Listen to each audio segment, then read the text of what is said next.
국제문화 역사공간을 지정하는 과정에서 제출된 조사보고서 3건의 내용이 거의 일치했습니다. 목포를 내정하고 형식적인 절차만 거친 게 아니냐는 의혹이 제기됐습니다. 박원순 서울시장과 김부겸 행정안전부 장관이 광화문 광장 설계안을 두고 연일 충돌하고 있습니다. 여권 내 잠룡들 힘겨루기에 대선 후보 간 때이른 경쟁이라는 분석도 나옵니다. 손석희 JTBC 사장 폭행 사건의 발단이 된 2년 전 접촉사고의 전말을 사고 당사자인 견인차 기사를 통해 들어봤습니다. 손 사장 측은 사고 당시 동승자가 있었다는 주장은 명백한 허위라고 추가 입장문을 냈습니다. 민주노총 일부 지부가 탈퇴를 원하는 조합원에게 일자리를 알선해준 걸 근거로 수백만 원의 탈퇴비를 요구하고 소송도 제기했습니다. 결국은 그 재판 비용하고 500만 원을 네가 내야 되겠지. 민노총의 세계 집중 보도합니다. 북한 당 간부들의 집에서 미국 달러 뭉칫돈이 발견돼 김정은 위원장이 대노한 것으로 알려졌습니다. 단독 보도합니다. 베네수엘라에서 대통령 퇴진 시위가 격화하는 가운데 미국이 임시 대통령을 인정하면서 한 나라에 2명의 대통령이 존재하는 혼란에 빠졌습니다. 경제와 정치 모두 벼랑 끝에 몰린 베네수엘라를 포커스에서 조명합니다.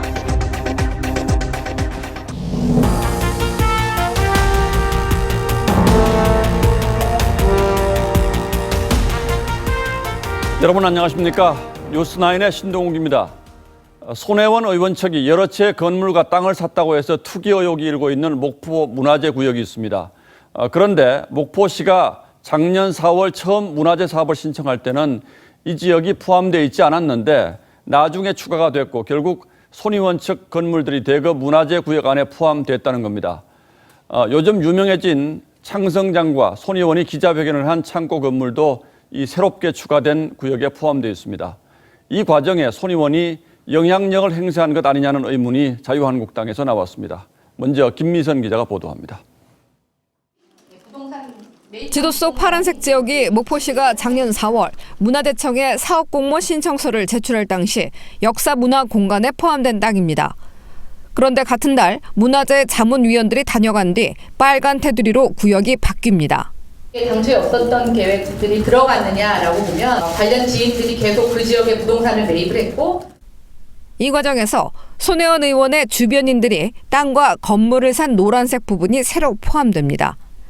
대신 목포진 역사공원 주변의 적산 가옥들은 사업에서 제외됐습니다. 한국당은 구역 변경에 참여한 문화재 자문위원 7명 중 3명이 손 의원과 문화재위원 활동을 하는 등 관련이 있다며 손 의원의 입김이 작용했을 가능성을 제기했습니다. 당초 역사문화지구의 상당 부분이 줄어들고 역사문화지구는 아니지만 이제 이렇게 새롭게 구역으로 지정이 되게 됩니다. 손 의원 측은 당시 목포시장은 민주평화당 소속이었으며 타당 의원의 이익을 반영해 지역 계획을 변경하는 것은 어불성설이라고 했습니다. TV조선 김미선입니다. 예, 관련해서 저희 뉴스9의 단독 보도 하나 더 이어서 전하겠습니다. 목포 구도심 문화재 지정에 앞서 문화재위원 2명과 교수 1명이 현장 조사를 나갔습니다. 그런데 어떻게 된 일인지 3명이 각각 작성한 보고서에 토시까지 똑같은 문장이 여러 곳 발견됩니다. 그러니까 이미 결론을 내려놓고 형식적으로 현장 조사를 간 것 아니냐는 의혹이 일고 있습니다. 이 부분은 손혜원 의원 관련 여부와 관계없이 문화재 지정이 이런 식으로 이루어졌다면 철저한 진상조사가 필요할 겁니다. 이어서 최원국 기자입니다. 한 문화재위원이 목포 현장 조사 후 제출한 보고서입니다. 근대기 동양척식 주식회사 주변 시가지와 목포 부립병원의 흔적과 기억, 당시 상류층 일식주택의 건축 형식을 보여주는 사례로 보존 상태도 양호하므로 등록 가치가 있는 것으로 판단됨이라는 문장이 나옵니다. 그런데 함께 조사 갔던 다른 문화재위원과 교수의 보고서에도 조사까지 똑같은 문장이 등장합니다. 내부 일부와 지붕 마감재가 변형되었지만 일식 목조의 기본적 구조체는 보존 상태가 양호라는 문장은 2명의 보고서에서 토씨 하나 다르지 않게 발견됩니다. 자유한국당 한성교 의원은 복사해서 붙여넣기 수준이라며 형식 맞추기식의 보고서라고 주장했습니다. 보고서를 보면은 그 보고 내용이 아주 천편일률로 똑같습니다. 이미 어떤 결론을 내놓고 당시 보고서를 제출했던 한 문화재위원은 같이 현장에 갔고 보고서 작성 과정에서도 협의했기 때문에 어느 정도 일치하는 부분이 있을 수 있다고 해명했습니다. TV조선 최원국입니다. 문재인 대통령이 오늘 한국노총과 민주노총 위원장을 만나서 경제사회노동위원회에 참여해서 경제노동 현안을 함께 논의하자고 요청했습니다. 역시 가장 큰 관심은 민주노총이 참여 의사를 밝혔는가 하는 점인데 청와대로 가보겠습니다. 자, 최지원 기자, 대통령이 양대 노총을 다 부르는 건 그만큼 사정이 절실하다 이런 뜻으로 봐야 합니까? 네, 그렇다고 볼 수 있을 것 같습니다. 지금 탄력 근로제 확대를 연말까지 처리하기로 했는데 벌써 시한이 한 달 가까이 넘기고 있죠. 그래서 민노총 참여를 기다리고 있는 경제사회노동위원회의 결정을 마냥 미룰 수만은 없는 상황입니다. 문재인 대통령은 김명환 민주노총 위원장과 김주영 한국노총 위원장과 만나 최저임금, 노동시간, 노동안전 등에서 개선이 필요하지만 정부가 일방적으로 추진할 수는 없다며 경사노위에 적극 참여해 줬으면 좋겠다고 말했습니다. 그런데 민주노총은 참여 의사를 밝혔습니까? 아니요, 아직 뚜렷한 대답을 제시하진 않았습니다. 민주노총은 문 대통령의 거듭된 경사노위 참여 요청에도 뚜렷하게 이렇다 할 입장을 내진 않았는데요. 대신 탄력 근로기간 확대를 바로잡지 않고 무작정 사회적 대화에 들어오라고 하는 것은 무리한 요구라고 말했습니다. 또 ILO 핵심 협약 즉각 비준과 제주 영리병원 허가 취소 문제와 함께 정부와 민노총의 정례 노정협의 실시를 요구하기도 했습니다. 민노총은 또 정부 주요 인사들의 노골적인 민노총 비난과 그 친기업 행보에 대한 현장의 분위기가 심각하다고 문 대통령에게 말했습니다. 한국노총은 민주노총의 사회적 대화 참여가 필요 충분 조건은 아니라며 민노총이 참여를 결정하지 못한다면 더 이상 오지 않을 희망을 붙잡고 있을 수만은 없다고 말했습니다.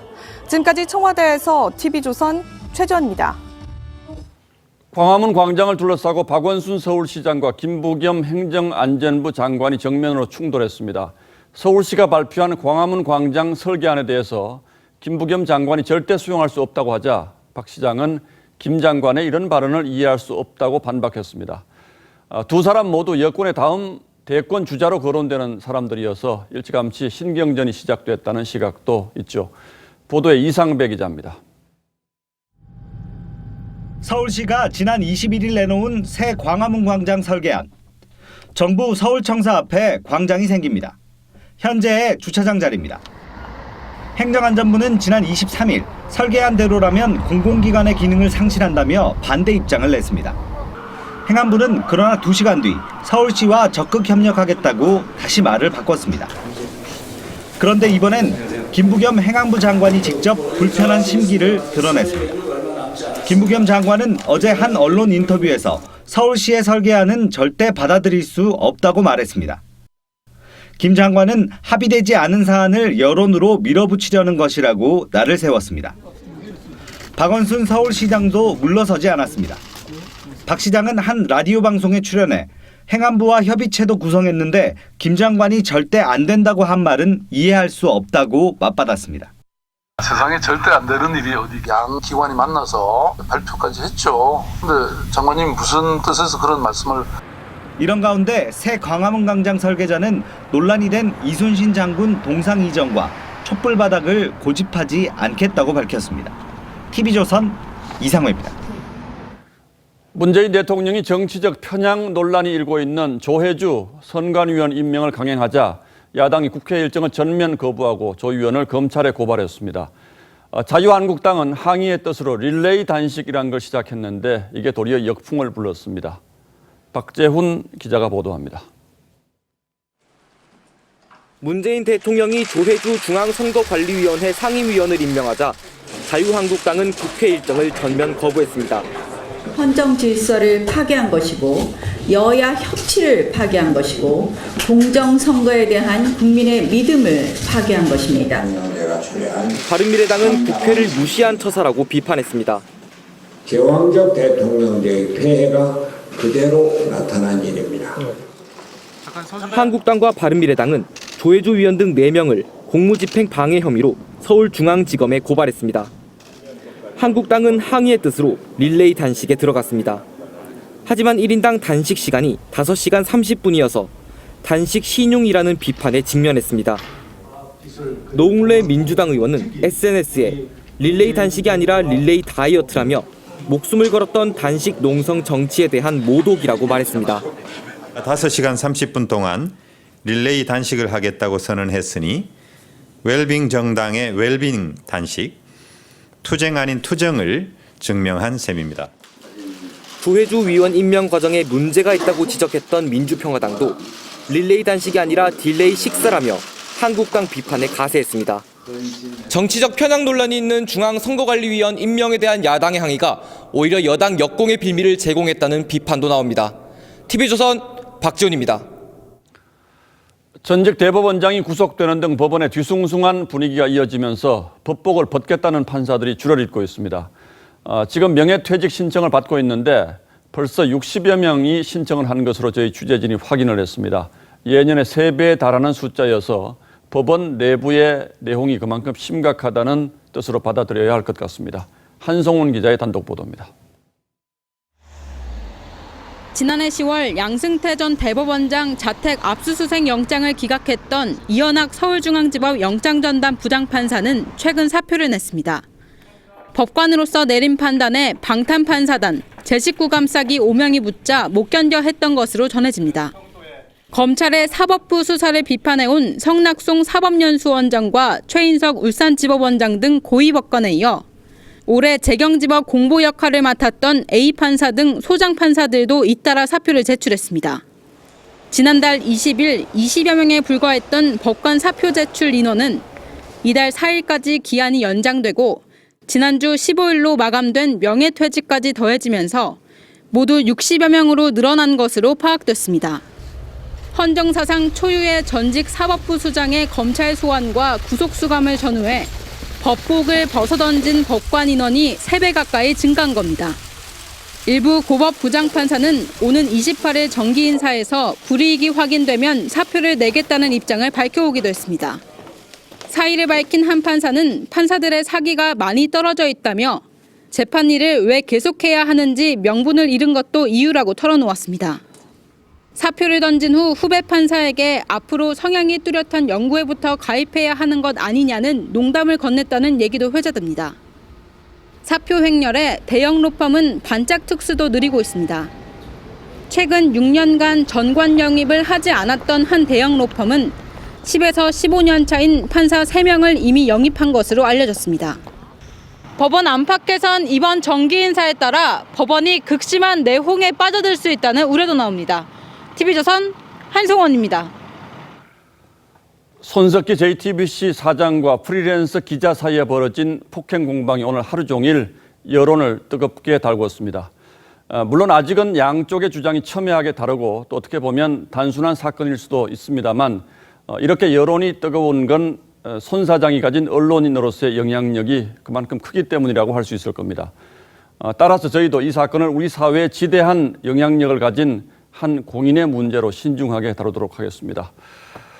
자, 이 사건은 지난 2017년 4월 16일로 거슬러 올라갑니다. 손 사장이 경기도 과천의 한 교회 주차장에서 교통사고를 냈는데 나중에 이걸 알게 된 프리랜서 기자가 손 사장에게 취업 협박을 했다는 것이 손 사장 측의 주장입니다. 그런데 어떤 사고였길래 손 사장이 이렇게 오랫동안 협박을 감수해야 했던 것일까? 첫 번째 의문은 여기에 있습니다. 저희가 당시 사고 피해자를 단독으로 만나서 어떤 사고가 났었는지 그리고 손 사장이 어떻게 했는지 직접 얘기를 들어봤습니다. 구민성 기자가 취재했습니다. 과천 시내의 한 교회 앞 공터입니다. 지난 2017년 4월 손석희 JTBC 사장이 차량 사고를 낸 장소입니다. 당시 견인차 기사 A씨는 주민차의 시동이 걸리지 않는다는 접수를 받고 출동했다가 사고를 당했습니다.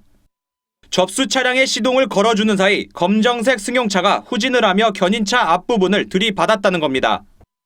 범퍼가 눈에 보일 정도로 우그러졌고 라이트에 금이 갔다고 말합니다. A씨는 가해 운전자가 내릴 것이라 생각했지만 그대로 가버리자 곧장 따라갔다고 말했습니다.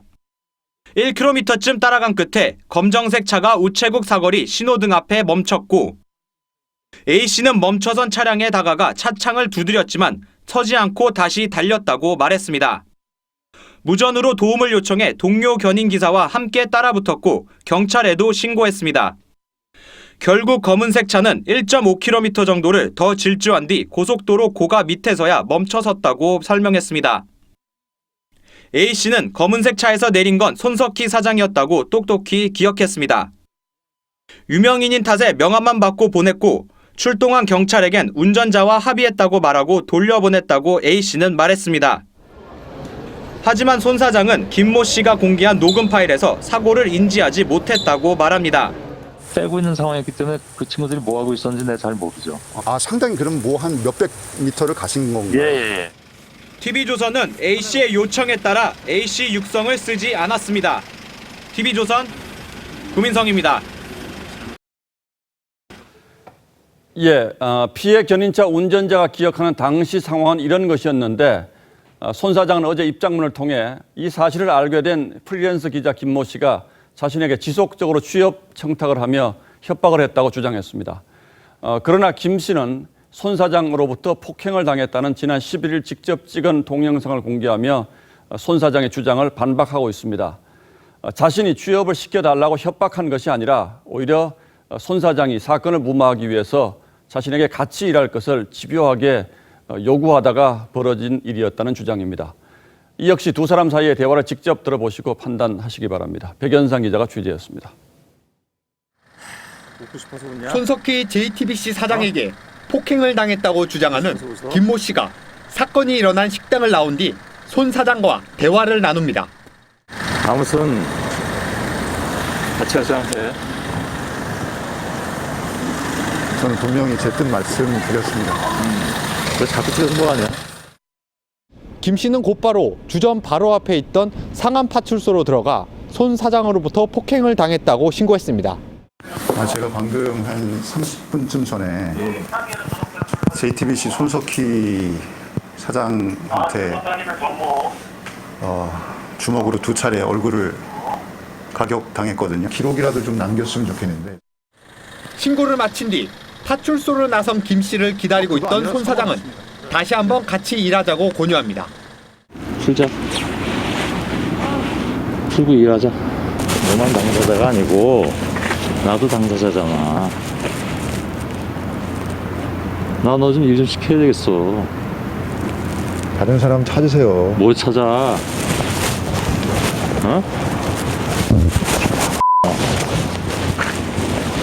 일하자. 응? 손 사장은 김 씨에게 더 대화를 나누자고 합니다. 잠깐 들어갔다가. 하지 마세요. 파출소로 다시 들어간 김 씨는 경찰의 도움을 요청했습니다. 아니 손석희 사장께서 자꾸 못 가게 하시는 저는 지금 귀가를 좀 해야 되겠거든요. 어디 있어요? 김 씨가 경찰과 함께 나오자 제지는 끝이 납니다. 그래 아침에 가. 들어가. JTBC 측에 당시 상황 설명을 요구했지만 공식적으로 내는 입장 자료에 손 사장의 답변을 듣는 것은 어렵다고 설명했습니다. TV조선 백연상입니다. 손석희 사장은 김모 씨가 본인에게 취업을 청탁한 뒤에 받아들여지지 않자 거액을 요구했다고도 했습니다. 하지만 이 부분에서도 김 씨는 손 사장이 먼저 투자를 제안하며 폭행 사건을 무마하려 했다고 관련 녹취를 공개했습니다. 이어서 김주영 기자입니다. 프리랜서 기자 김모 씨가 폭행 혐의로 손 사장을 정식 신고한 지 닷새 뒤인 지난 18일. 김 씨와 김 씨 변호인, 손석희 사장 세 사람이 자리를 함께합니다. 김 씨는 이 자리에서 나온 대화 내용을 공개했습니다. 재정지원금 얘기가 오고 갑니다. 투자든 뭐 여행이든 제안하는 것은 공식적인 논의하에 나온 일이기 때문에 제가 봐서 당연히 이제 제안을 한 거고요. 김 씨가 격분하는 소리도 들립니다. 다음 주 일주일 안에 계좌로 투자 금액 2억 원? 말도 안 되는 소리 하고 있네. 입금 되지 않으면 아니 다 필요 없어. 다 필요 없어. 아니 내가 돈 때문에 더러운 놈 되고 싶지가 않아. 또 다른 방안도 나옵니다. 저희들이 할 수 있는 다른 기획사 중에서 서로 의견을 맞춰서 할 수 있는 일이 있으면 영역을 조사 해결하자라는 생각, 즉 두 가지를 얘기했습니다. 폭행 혐의 신고건 얘기도 주고받습니다. 그러니까 취업에서 뭐를 요구하냔 말이에요. 요구하는 게 아니고 사건과 관련해서 저한테 하세요. 취하하세요. 뭘 취하를 해요? 고소가 아닌데. JTBC 측에 관련 설명을 요청했지만 2차 입장문으로 대신한다는 답변을 받았습니다. 김 씨가 손 사장에게 거액을 요구하는 내용 등이 담긴 구체적인 공갈 자료는 일일이 밝히는 대신 수사기관에 모두 제출하겠다는 것입니다. TV조선 김주영입니다. 네, 다음 뉴스입니다. 몇 주째 공기가 매우 건조하다 보니 화재 사고와 산불이 끊이질 않습니다. 어제는 가평과 인제에서 산불이 났는데 꺼진 줄 알았던 불이 오늘 아침 다시 살아났습니다. 바짝 마른 날씨에 지난해 같은 기간보다 산불이 2배 넘게 발생하고 있습니다. 신준명 기자입니다. 산기슭에서 불길이 치솟습니다. 헬기가 긴급 출동해 물을 뿌립니다. 어제 저녁 6시쯤 경기 가평군의 한 야산에서 불이 났습니다. 이 컨테이너에서 시작된 불이 바람을 타고 뒤쪽 야산으로 번졌습니다. 산림당국은 오늘 아침 8시 50분쯤 산불을 완전히 껐다고 밝혔습니다. 하지만 오늘 낮 1시쯤 꺼진 줄 알았던 산불이 강풍을 타고 4시간 만에 되살아났습니다. 6시간 동안 저희가 뒷불 감시를 한 거나 마찬가지예요. 그래서 아까는 저희가 다 확인을 했는데 산 능선이 온통 연기로 가득합니다. 강원 인제에서도 어제 낮 3시 48분쯤 산불이 나 3시간 만에 꺼졌습니다.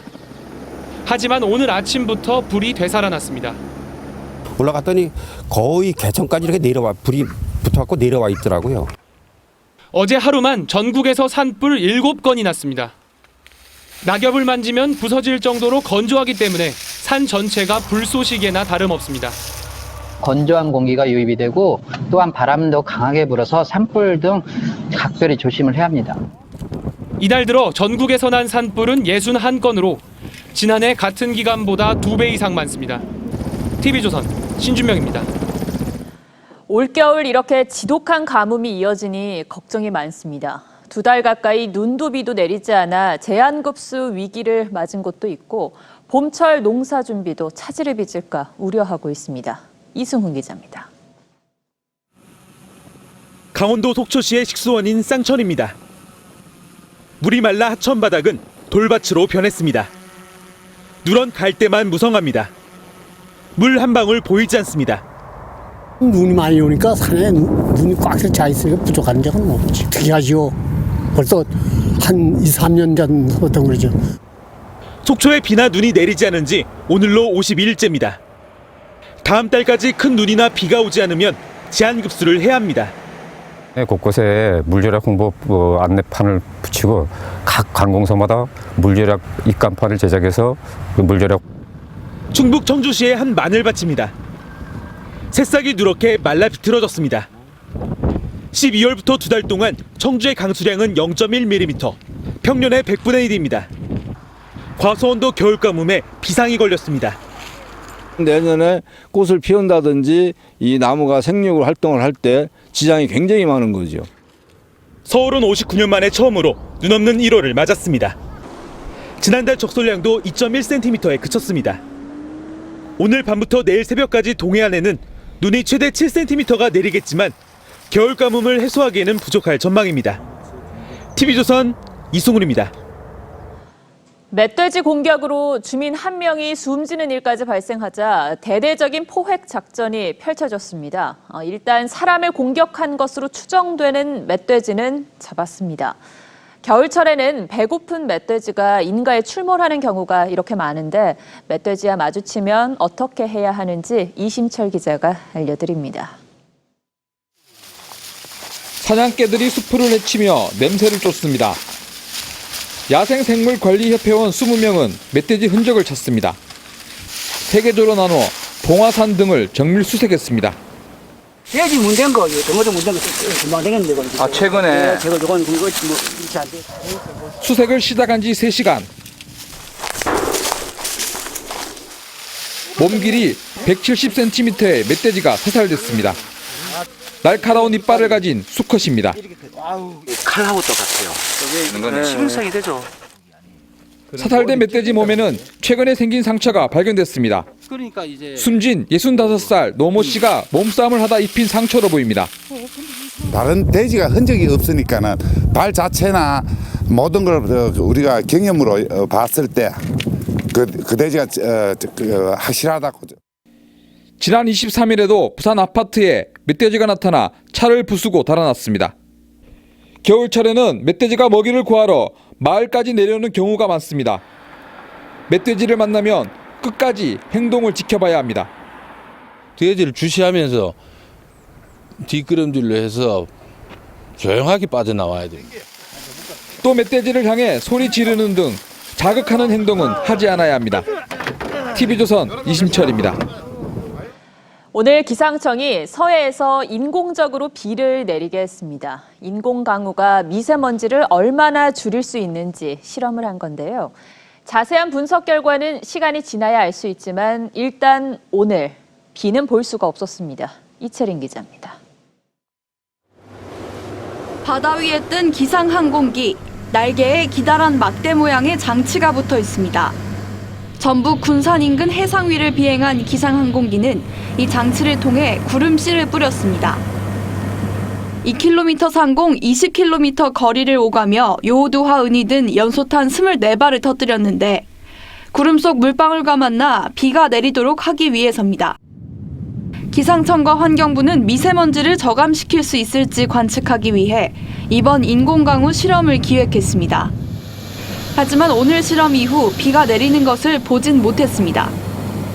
오늘 구름이 조금 많은 구름이 없어서 인공강우를 시딩해서 결과는 눈에 보일 만큼 나타나지 않았지만 2010년부터 50여 차례 진행한 인공강우 실험의 성공률도 40%에 그쳤고 그마저도 강우량은 평균 1mm에 불과했습니다. 비는 없었지만 기상청은 구름 크기와 물방울의 변화는 있었던 것으로 보고 있습니다. 미세먼지의 농도 변화도 면밀한 분석 과정을 거치고 있습니다. 기상청과 환경부는 합동회의를 거쳐 한 달 뒤에 미세먼지 저감 효과에 대한 분석 결과를 발표합니다. TV조선 이채림입니다. 지난해 현대자동차 협력업체 노조의 이른바 고용 세습이 큰 논란이 된 바 있습니다. 노사가 합의를 했다고 하더라도 분명히 법에 저촉되는 일인데 그런데 정부가 3년 전 이 문제를 파악하고도 아무런 조치를 취하지 않았습니다. 게다가 고용노동부 울산지청은 다 시정이 된 것처럼 허위 보고까지 한 것으로 드러났습니다. 장혁수 기자의 단독 보도입니다. 지난해 하태경 의원이 노조 친인척 고용세습을 폭로한 현대자동차 협력업체 S사. 민노총 금속노조 산하 S사 노조는 퇴직 예정자들이 추천한 사람이 채용, 승진되는 것은 노사 협약에 따른 것이라고 해명했습니다. 고용노동부는 노사 고용세습 합의가 불법이라고 밝혔습니다. 리스트를 만들고 이렇게 주는 것 자체가 이렇게 법에 저촉되는 거 시험하게 되었습니다. 하지만 고용부는 이미 3년 전 S사 고용세습 문제를 파악하고 있었는데도 조치를 하지 않았습니다. 2016년 S사 노사단체 협약 심사에서 고용세습 문제를 파악하고 관할 지청에 시정 조치를 하달했는데 해당 지청이 아무런 조치를 안 한 겁니다. 그런데 본청에는 시정 조치를 한 것처럼 보고했습니다. 그때는 우리 전체적으로 그런 어떤 위법하다는 그런 인식을 하지 못했고 해당 지청은 왜 허위 보고가 됐는지 이유도 제대로 파악하지 못하고 있습니다. 당시는 제가 근무를 안 해서 정확한 내용은 확인하기는 좀 힘듭니다. 이후 고용세습 문제를 손 놓고 있던 정부는 하위원 폭로로 파장이 커지자 부랴부랴 다시 시정 명령을 내렸습니다. 고용세습 단체 협약이 있는 사업장은 S사 등 전국 13곳, 이 중 9곳이 민노총 산하였습니다. 고용세습 관련 민노총 지부 입장을 들어보려 했지만 거부했습니다. 당신들 나가세요! 나가세요! TV조선 장혁수입니다. 예, 그리고 민주노총 일부 지부에서는 탈퇴를 원하는 조합원들에게 탈퇴비조로 수백만 원을 요구하는 경우도 있다고 합니다. 그동안 알선해준 일자리에 대한 대가라며 이걸 거부하면 소송을 제기하기도 합니다. 차순우 기자가 이어서 보도합니다.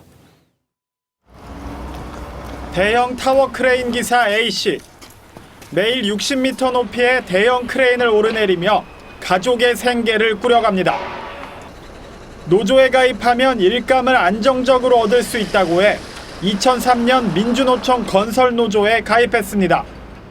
나를 보호해주고 내 권리를 살아주고 하니까 갔죠. 저는 열심히 했고 일도 많이 했고.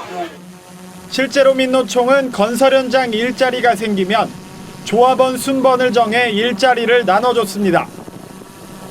하지만 시간이 지나면서 배정되는 일이 줄었고 월회비 8만 원, 연 100만 원에 육박하는 조합비는 부담돼 지난해 4월 탈퇴를 결심했습니다.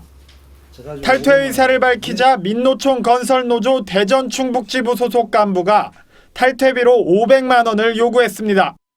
법원에 가서 재판소 경찰서 합의 털어서 대체비 넣고 와가지고 재판 몇 번 받고 뭐 이러고 결국은 그 재판 비용하고 500만 원을 네가 내야 되겠지. 탈퇴비를 요구한 근거는 재작년 9월 지부에서 갑자기 서명을 받아간 확약서였습니다. 지부 관계자는 조합에서 일자리를 알선해준 만큼 당연한 조치라고 밝혔습니다.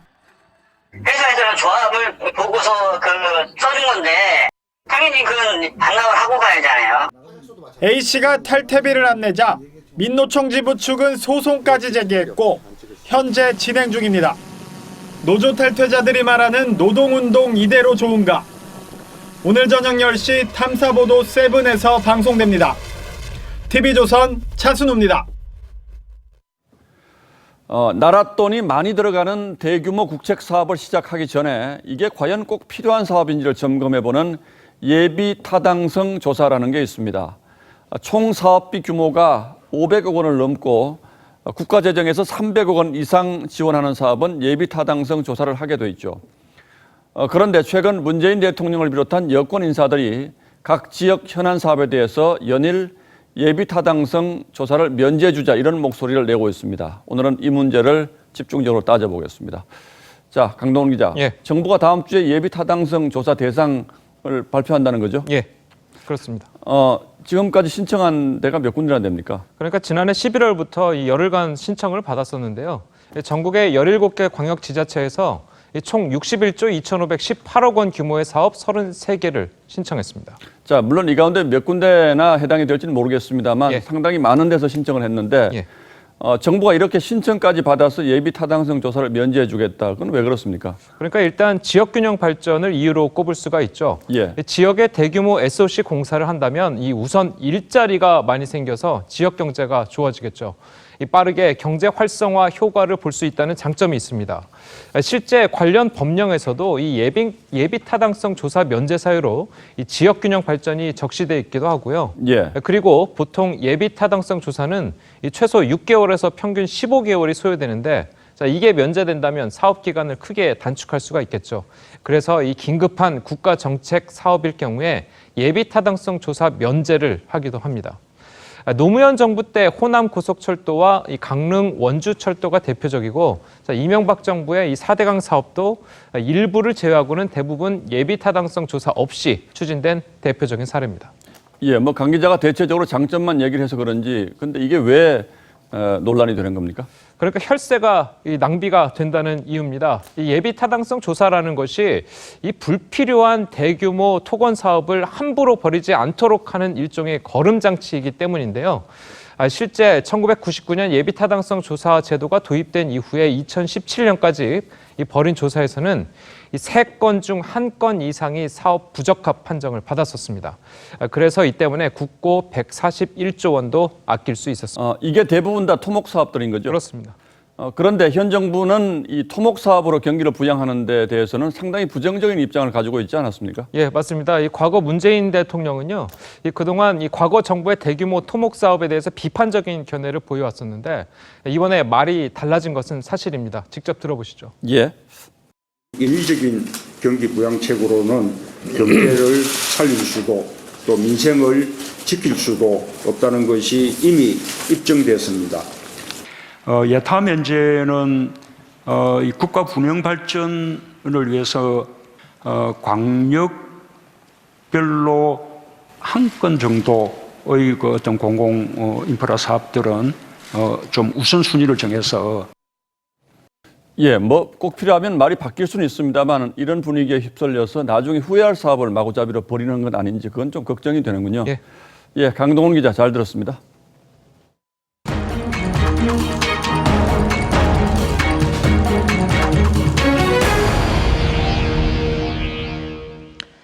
북한 김정은 위원장이 올해 신년사에서 부정부패를 근절하겠다는 뜻을 밝혔습니다. 왜 이런 의지를 드러냈을까 했는데 지난해 말 이런 일이 있었다고 합니다.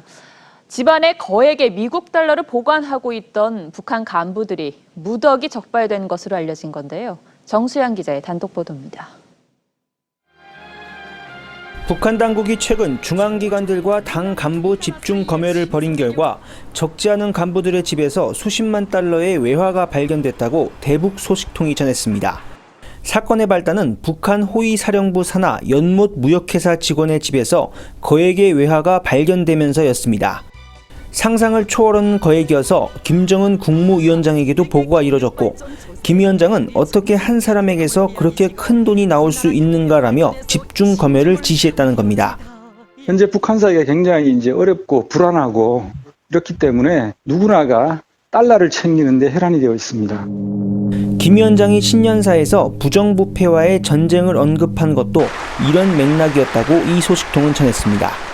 사회주의 제도를 침식하는 세도와 관료주의, 부정부패의 크고 작은 행위들을 진뭉에 버리기 위한 투쟁의 열도를 높여야 하겠습니다. 이 사건으로 북한 내부 분위기가 험악해 평양에 출장 들어갔던 해외 주재원들이 서둘러 나오고 있다고 소식통은 전했습니다. 통일부는 이번 사안에 대해 확인해줄 내용이 없다고 했습니다. TV조선 정수양입니다. 베네수엘라에서 대통령 퇴진을 요구하는 시위가 격해지면서 전국 불안이 계속되고 있습니다. 퇴진 운동을 이끄는 30대 야권 지도자는 스스로를 임시 대통령이라고 선언하고 미국도 이를 인정했습니다. 한 나라에 2명의 대통령이 생긴 겁니다. 자, 경제는 파탄난 지 오래고 생존을 위해서 나라를 떠나는 행렬도 줄을 잇고 있습니다. 경제도 정치도 극도의 혼란에 빠진 베네수엘라에 오늘의 포커스를 맞췄습니다. 체류탄이 터졌고 시민들은 계속 돌진하고 돌을 던지며 저항합니다. 진압에 나선 경찰은 총을 쏘고 다친 청년은 피투성이가 됐습니다. 마두로 베네수엘라 대통령의 퇴진을 요구하는 시위가 격렬해지면서 26명의 사망자가 발생했습니다. 이런 가운데 시위대의 뜨거운 갈채를 받는 남성이 있으니 마두로 퇴진 운동을 이끄는 36살의 과이도 국회의장입니다.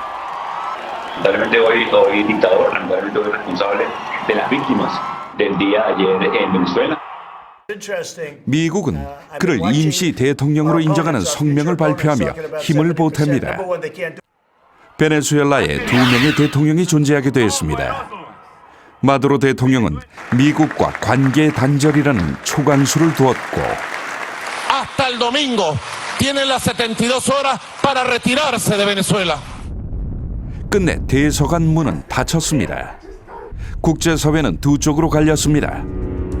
캐나다, 칠레, 페루 등 미주 지역 13개 국가가 마두로의 하야를 요구하고 나선 반면 현 체제를 인정하겠다는 나라는 쿠바, 볼리비아, 멕시코 정도뿐입니다. 퇴진 압박이 거세지만 군부를 잡고 있는 마두로의 힘도 무시할 수 없습니다. Nicolás Maduro Moros. Nicolás Maduro Moros. Nicolás Maduro Moros. 국가 대혼란의 뿌리에는 마두로의 정치 스승 차베스 전 대통령이 있습니다. 석유 산업을 국유화한 뒤 각종 무상복지 정책을 펼쳤죠. 세계 1위 석유 매장국의 오일머니가 바닥난 건 시간 문제. 포퓰리즘의 대가는 혹독했습니다. 올해 경제 성장률 전망 마이너스 5%, 인구의 10%인 300만 명이 해외로 탈출했고 심지어 국민 평균 체중도 10kg 감소했습니다. IMF가 전망한 올해 베네수엘라의 물가 상승률은 1000만%에 달합니다. 경제난과 전국 불안이 계속되면서 탈출 꿈꾸는 국민들은 늘어가고 있습니다. No tenemos medicina, no tenemos gas. ¿Qué cree usted con un país sin esas condiciones? 인구의 90%까지 빈곤층으로 전락할 수 있다는 암울한 상황. 지구 반대편 나라의 비극이 주는 메시지는 무엇일까요? 뉴스라인 포커스였습니다. 일본에서 인플루엔자 환자 수가 급격하게 늘어 213만 명에 달하고 있습니다. 더 문제는 창문을 열고 뛰어내리려고 하거나 갑자기 질주를 하는 이상 행동을 보이는 환자가 속출하고 있다는 겁니다. 이태영 기자입니다. 아무런 이유 없이 전 세계 사람들이 스스로 목숨을 끊는 괴현상으로 인류의 종말을 그려낸 영화 버드박스. 일본에서는 인플루엔자 환자들의 추락사고가 속출해 비상입니다. 지난 22일 도쿄 나카메구로역에서 30대 여성 회사원이 기침을 하며 선로에 떨어졌고 열차에 치여 숨졌습니다. 조사 결과 이 여성에게는 인플루엔자가 검출됐습니다. 같은 날 사이타마현의 한 6학년 초등학생도 아파트 3층에서 투신했는데 인플루엔자 환자로 드러났습니다. 일본 후생노동성은 오늘 인플루엔자 환자의 이상 행동이 95건으로 보고됐다고 밝혔습니다. 질주하거나 제자리를 맴돌고 일부는 흥분해서 창을 열고 뛰어내리는 상황이 가장 많았다고 밝혔습니다. 치료제 부작용과 고열 등 여러 가능성이 제기되는 가운데 인플루엔자 바이러스로 인한 정신적 이상 반응이 추락사고를 유발한다는 보고도 나오고 있습니다.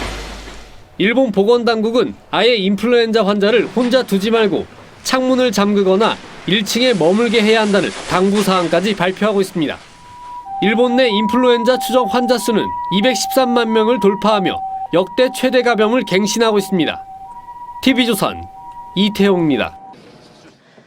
미국의 아마존이 워싱턴 DC 주택가에서 로봇이 상품을 배송해주는 서비스를 시작했습니다.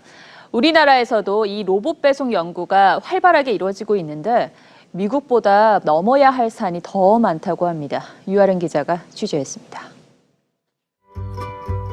아이스박스처럼 생긴 파란 로봇이 주택가를 부지런히 달립니다. 집 앞에 도착하자 멈춰서 기다렸다가 사람이 나와서 물건을 꺼내가자 다시 출발합니다. 전자상거래 업체 아마존이 미국 워싱턴에서 시범 운영을 시작한 자율주행 배송 로봇입니다. 미국에선 한 스타트업이 개발한 배달 로봇도 상용화돼 버클리대 캠퍼스 곳곳을 누비며 허기진 대학생들에게 음식을 날라주고 있습니다. Our vision is to bring that cost down to as little as possible, as little as zero. It gets delivered to you in under an hour for free. 우리나라도 한 대형마트가 올해 안에 자율주행차를 이용한 배송을 시범 서비스할 예정이고 한 배달 전문 업체도 음식 배달 로봇을 개발 중입니다. 하지만 아직 규제 때문에 로봇이 도로를 달릴 수 없는 데다 아파트와 계단이 많은 주거 특성이 큰 걸림돌로 꼽힙니다. 국내는 아파트에 거주하는 특성이 있기 때문에 입구까지는 갈지만은 그 다음 문제가 생기거든요. 특히 이제 지형적인 특성에서는 산악 지역이 많고요. 세계 물류 로봇 시장 규모는 2017년 10억 달러에서 2025년 186억 달러로 급성장할 전망입니다. 정부는 배송 로봇의 신기술 규제 완화 조치인 샌드박스 적용을 검토하고 있습니다. TV조선 유아름입니다.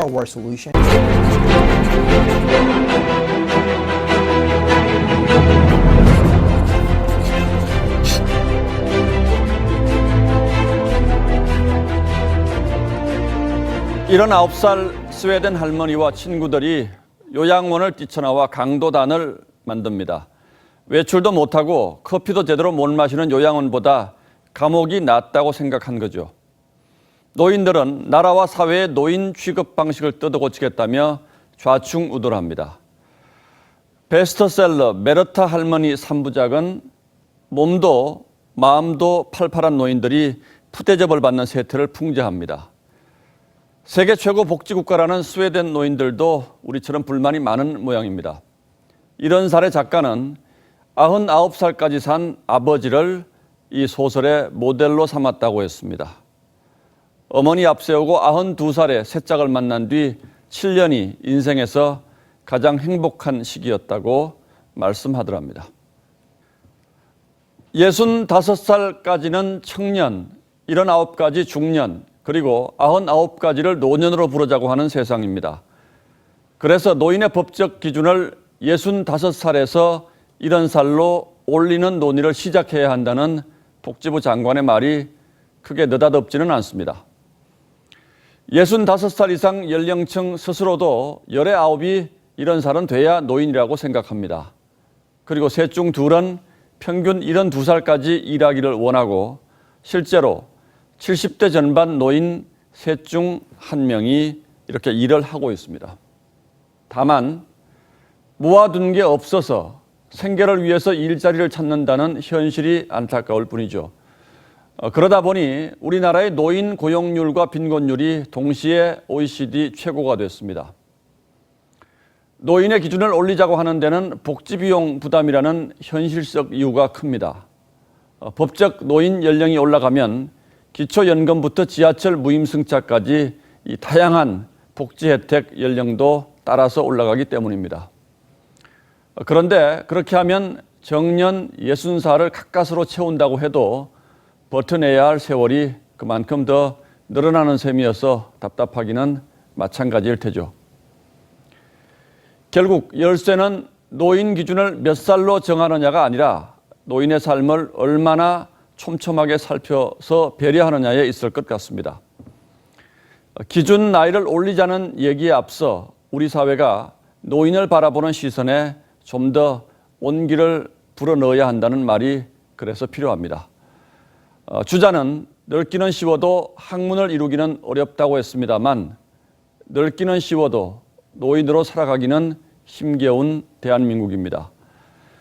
1월 25일 앵커의 시선은 노인 연령 70살의 허실이었습니다.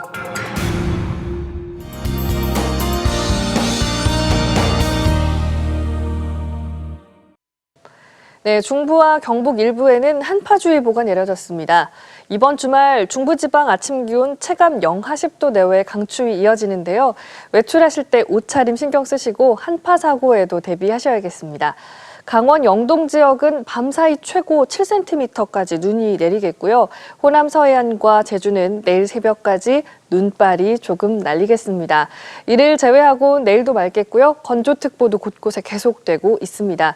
내일 아침 최저기온 서울이 영하 7도, 춘천 영하 12도, 울산, 광주 영하 4도로 시작을 하겠고요. 낮 최고 기온은 서울 2도, 대전 3도, 여수 4도에 머물겠습니다. 미세먼지 농도는 내일 전국이 보통 수준 예상되고 있습니다.